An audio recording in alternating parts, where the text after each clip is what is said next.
Disclaimer, ये anime हमारा नहीं है, हमने इसे सिर्फ एक्सप्लेन किया है।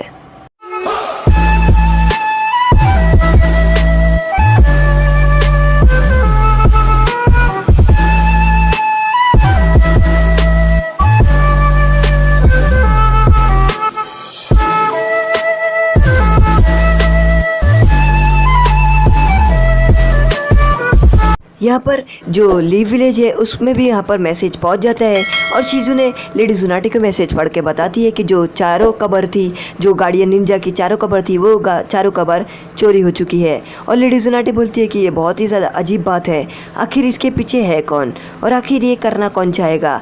रेन विलेज में तो हमने भेज चुकी है अസുमा सेंसे को, पर मुझे इसके पीछे कोई और ही लगता है। मुझे इसके पीछे कोई मास्टरमाइंड लगता है, जो हो सकता है डॉन्जो। मुझे लगता है कि डॉन्जो ही है इसके पीछे, और इसलिए मैंने डॉन्जो के कमरे में 2 ब्लैक ऑप्स को रखी हूँ निगरानी के लिए, और अगर डॉन्जो कुछ भी करेगा तो वो ब्लैक ऑप्स पकड़ लेंगे। और यहाँ पर शिजुने बोलती है कि हाँ, आपकी बात में दम है और डॉन्जो भी हो सकता है। और लेडी जुनाटी बोलती है अगर डॉन्जो ने अगर कुछ भी किया तो वैसे ही जो ब्लैक ऑप्स है वो उसे पकड़ लेंगे। और वो बोलते कि देखते हैं आखिर डॉन्जो का इसके पीछे कितना हाथ है। और यहाँ पर जो लेडी जुनाटी रहती है वो बहुत ही ज़्यादा डॉन्जो पे गुस्सा रहती है। यहाँ पर डॉन्जो अपने कमरे में बैठकर बुक पढ़ रहा होता है और वो यहाँ पर जो साई है उसके बारे में सोच रहा होता है कि जो साई है वो उसने दिल से हंसा था, और वो बोलते हैं कि मैं टीम काकाशी में रहना चाहता हूँ कुछ दिन और वो सोचता है कि आखिर साई इतना बदल कैसे गया। और यहाँ पर जो डॉन्जो है वो समझ जाता है कि इसके जो ब्लैक ऑप्स है उसका मतलब उसको देख रहे हैं ब्लैक ऑप्स, और यही कमरे में उसका पीछा कर रहे हैं। और यहाँ पर वो सोचता है कि ये सब काम और कोई नहीं कर सकता, वो बेवकूफ़ जुनाटे ही कर सकती है। और डॉन्जो बोलता है वो बेवकूफ़ जुनाटे, उसने क्या सोचकर मेरे कमरे में स्पाई लगा दिया। और यहाँ पर जो स्पाई रहती है वो डॉन्जो को देख रहे होते हैं। यहाँ पर कैप्टन या जो चिरिको है वो कैप्टन यामाटो के साथ जा रहे होते हैं जहाँ पर वो कॉफिन चोरी हुई है। और यहाँ पर कैप्टन यामाटो बोलते हैं कि हमें जल्द से जल्द जाना होगा अगर उन थीफ को पकड़ना है। और नारुतो बोलते हैं कि आखिर वो कर सकते हैं। और नारुतो को यहाँ पर याद आ रहा होता है कि जहाँ पर जो सोरा है वो यही बोल रहा था कि मेरी पावर श्रापित है, पर मुझे मेरी पावर को कंट्रोल करना होगा क्योंकि मुझे मेरे डैड के कातिल से रिवेंज लेना है। और यहाँ पर नारुतो यही सोच रहा होता है कि आखिर सोरा के साथ हुआ क्या है, आखिर सोरा की भी कुछ कहानी होगी, आखिर सोरा ऐसा कैसे हो चुका है। और यहाँ पर नारुतो आगे जा रहा होता है, तभी यहाँ पर नारुतो सामने रुक जाता है और वो लोग बोलते हैं, नारुतो बोलता है कि क्या हुआ, हम यहाँ पर क्यों रुक गए। साई बोलता है कि लगता वो यहीं पर है और वो कॉफिन चुरा कर यहीं से ही लेकर जा रहे हैं। नारुतो बोलते हैं तुम्हारा क्या मतलब। और यहाँ पर चिरिको बोलते हैं कि तुम लोग सामने देखो, ये इतनी खुली इस जगह पर वो लोग हमें यहाँ पर क्यों लेके आए हैं। और यहाँ पर चिरिको देखता है सामने जो हमारा 4 गार्डियन निंजा रहती है उनकी लाश अचानक से ही जा रही होती है। चिरिको बोलता है इतनी बड़ी एरिया में उनकी लाश अपने आप खुद ही कैसे चल सकते हैं बिना किसी कंट्रोल के। और यहाँ पर जो कैप्टन यामाटो है वो बोलते हैं हमें शक लगता है, और वो बोलते हैं कि हम 2 टीम में डिवाइड होकर चले जाएंगे, एक में नारुतो और सोरा, एक और मैं और सोकरा और साई। और यहाँ पर जो कैप्टन यामाटो रहते हैं वो चिरिको को दूर से नज़र रखने को कहते हैं, और वो बोलते हैं कि अगर कुछ भी बुरा हुआ तो तुम मैसेज पहुंचा देना लीव विलेज के अंदर। और नारुतो बोलते हैं हाँ तो ठीक है और मैं जाने के लिए तैयार हूँ।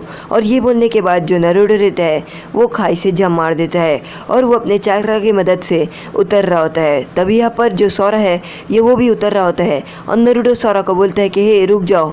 और यहाँ पर सोकरा और साई रहते हैं वो भी आगे जा रहे होते हैं, और वो बोलते कि ये किसी मामूली का काम नहीं है। तभी यहाँ पर जो वाइट बॉल वाला निंजा रहता है वो बोलते हैं कि आखिर ये लोग मेरे जाल में फंस ही रहे हैं, इतना मेरा जाल कामयाब हो गया। सोरा और यहाँ पर सोकरा है वो आगे बढ़ रहे होते हैं जंगल की तरफ, और यहाँ पर नारुतो सोरा को बोलते हैं कि मैं आगे जाऊँगा, पर सोरा नारुतो को धक्का दे देता है। और फिर यहाँ पर नारुतो सोरा के सर से जम मारते हुए आगे बढ़ता है, और वो बोलता है कि मैं ही सबसे पहला उस कॉफिन को खोलूँगा। और सोरा बोलता है कि नहीं तुम ऐसा मत करो। और यहाँ पर जो नारुतो रहता है वो कॉफिन को बस टच ही करने वाला रहता है, पर सोरा नारुतो का पैर पकड़ के गिरा देता है। और यहाँ पर नारुतो बोलता है ये तुम्हारी वजह से हुआ, और अचानक से जो कॉफिन रहता है वो ज़मीन के नीचे जाना शुरू हो जाता है। नारुतो सोरा को बोलता है कि आखिर तुम ये सब नहीं करते तो ये सब नहीं होता, देखो तुम्हारी आँख के सामने क्या हो गया। और यहाँ पर सोरा बोलता है कि ये तुम्हारी वजह से हुआ है, तुम अगर झगड़ा नहीं करते और मुझे सीधा आगे जाने देते तो ये सब नहीं होता। कैप्टन यामाटो बोलते हैं कि यहाँ पर जो लाश है यानी जो कॉफिन है उसका अता पता किधर भी नहीं है। मैंने कान लगा के सुना और वो ज़मीन से अचानक से ही कहीं पर गायब हो गया है और यहाँ पर जो कॉफिन है वो ज़मीन के अंदर से कहीं पर गायब हो चुके होते हैं। और यहाँ पर कैप्टन यामाटो और यहाँ पर जो वाइट बॉल वाला निंजा रहता है वो अपने जुत्सु की मदद से जो कॉफिन रहती है उसको अपने सामने समन कर देता है और वो चारों कॉफिन उस वाइट बॉल वाले निंजा के सामने आ जाती है और वो बोलते हैं कि बहुत अच्छे, अब मेरा प्लान जैसे चलना चाहिए था वैसे मेरे मुताबिक ही चल रहा है। तभी यहाँ पर पीछे से 3 और निंजा आते हैं और वो बोलते कि तुम्हें कोई मदद चाहिए और वो बोलते कि हाँ मुझे मदद चाहिए और वो बोलते हैं लीव विलेज से हमारे कुछ मेहमान आए हैं। तभी यहाँ पर वो जो लड़की रहती है वो जंप मारती है और वो अपना मैप खोलती है और वो मैप पे देखती है कि यहाँ पर बहुत सारा अगड़म बगड़म रहता है। तभी यहाँ पर वो आदमी उस औरत को बोलता है कि ये मैप कैसा है और वो औरत बोलती है कि ये जो मैप है वो मेरी बहुत ही ज़्यादा मेहनत से बनाया गया है, तुम इसके बारे में कुछ बोल नहीं सकते। और वो बोलता है कि चलो देख ही लेंगे बनाना और कितना मुमकिन है और तुम्हारा ये जो मैप है वो कितना काम करता है। और वो औरत बोलती है कि चलो देख ही लेंगे। यहाँ पर जो सौरा रहता है वो अंदर जा रहा होता है विलेज के। यहाँ पर जो एक दूसरे से बात कर रही होती है और वो लड़का बोलता है कि चलो देख ही लेंगे तुम्हारा मैप आखिर कितना काम आता है। और वो उस मैप के पास आता है और वो बोलता है कि अब इन लोगों को ट्रैप में फंसाने की बारी आ गई। तभी ये लड़की बोलती है कि हाँ मेरा भी इंतज़ार रहेगा मेरा शिकार कहाँ मिलेगा। और तभी यहाँ पर उसके मैप के ऊपर वो निंजा अपना समनिंग जुत्सु करता है और जैसे ही वो समनिंग जुत्सु करता है असलियत में यहाँ पर जहाँ पर नारुतो और बाकी सब खड़े रहते हैं एक ट्रैप आना शुरू हो जाता है और यहाँ पर जो नीचे भी जितनी भी ज़मीनें रहती है वो ऊपर आना शुरू हो जाती है, जिसको देखकर चिरिको बहुत ही ज़्यादा हैरान होता है और वो लेटर पहुँचा देता है लीव विलेज के अंदर कि अगर वो नहीं पहुँचे तो वो समझ जाना खतरे में रहेंगे एक बहुत बड़े। और यहाँ पर जो सोआई रहता है वो बोलते हैं कि कोई हमें जाल में फंसा रहा है और वो अपना भी स्क्रोल जुत्सु खोलकर उड़ने की कोशिश करता है। और यहाँ पर जो नारुतो और बाकी सब रहते हैं वो एक उसके जाल में फंस जाते हैं और नारुतो सोरा को बोलते हैं कि आखिर हम है कहाँ पर। और तभी उन लोगों को सोकरा की आवाज़ आती है और वो भागते हुए सोकरा के पास जाते हैं। कैप्टन यामाटो देखते हैं कि जो कैप्टन यामाटो है वो बिल्कुल पूरी तरीके से फंसने वाले हैं और जो नारुतो रहता है वो बोलते हैं कि हाँ ये सोरा की ही है यानी ये सोकरा की आवाज़ है और मैं उसको बचाने जा रहा हूँ। कैप्टन यामाटो अपने वुड स्टाइल जुत्सु की मदद से एक कुएं जैसी जगह से बाहर निकलने की कोशिश करते हैं और अगर वो थोड़ी देर में बाहर नहीं निकलते तो वो जो कुआं है वो भी बंद हो जाता है और कैप्टन यामाटो हमेशा के लिए यहाँ पर बंद हो जाते हैं। और यहाँ पर कैप्टन यामाटो अपने दिमाग से लकड़ी की सीढ़ियाँ बनाकर ऊपर चढ़ लेते हैं और सोकरा की तरफ बढ़ता है और यहाँ पर वो लोग सोकरा से मिल लेते हैं। और यहाँ पर जो सोरा रहते हैं वो बोलते हैं कि अभी मैंने देखा था कि इस तरफ पे खाई थी और खाई आखिर गायब का हो गई। सोकरा बोलती है हाँ मुझे भी याद था यहाँ पर खाई थी, आखिर खाई गायब का हो गई। नारुतो बोलते कि मैं देख के आता हूँ आखिर जो खाई है वो गायब का हो गई। सोकरा बोलती कि ये उन लोगों का ट्रैप हो सकता है, तुम संभल के जाना। और नारुतो बोलते हाँ मैं बिल्कुल संभल के ही आगे बढ़ूंगा और कदम लूँगा। उसके बाद यहाँ पर वो जो क्राइम सीन है उसके ऊपर वो अपना खड़े हो जाता है और अचानक से नारुतो एक ज़मीन के अंदर गिर जाता है और सोकरा और सोरा भी गिर जाते हैं। यहाँ पर जो साई रहता है वो अपने बेड पे बैठ जाता है और बेड पे बैठ कर फरार होने के लिए ऊपर बढ़ता है। और यहाँ पर जो ऊपर का गुफा का दरवाज़ा रहता है वो बंद होने वाला रहता है। यहाँ पर जो साई रहता है वो बोलते हैं कि मैं इस तरीके से हार नहीं मानूंगा, मुझे किस तरीके से बाहर निकलना ही होगा। और यहाँ पर जो साई रहता है वो बाहर निकल रहा होता है, उसके बट से वो निकलने की कोशिश पूरी तरीके से करता है और कैप्टन यामाटो भी बाहर निकल जाते हैं। तभी यहाँ पर कैप्टन यामाटो को किसी की आवाज़ आती है और वो कोई और नहीं वो 4 निंजा में से एक निंजा रहता है जो अपना रॉक स्टाइल जुत्सु इस्तेमाल करता है।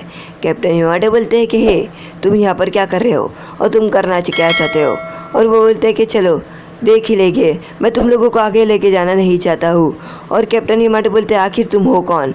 और वो कैप्टन यामाटो को अपनी आइडेंटिटी और बाकी सब कुछ नहीं देता है। कैप्टन यामाटो ये इसी सोच में रहते हैं कि आखिर ये है कौन। और तभी वो आदमी अपने जो अर्थ स्टाइल है उसका इस्तेमाल करता है और यहाँ पर जो उसका अर्थ स्टाइल जुत्सु रहता है वो बहुत ही ज़्यादा हाईली डेवलप रहता है। तभी कैप्टन यामाटो अपने वुड स्टाइल जुत्सु की मदद से उस आदमी को पकड़ लेते हैं, पर वो आदमी कैप्टन यामाटो का वुड स्टाइल जुत्सु छुड़ा लेता है और वो कैप्टन यामाटो के तरफ बढ़ता है।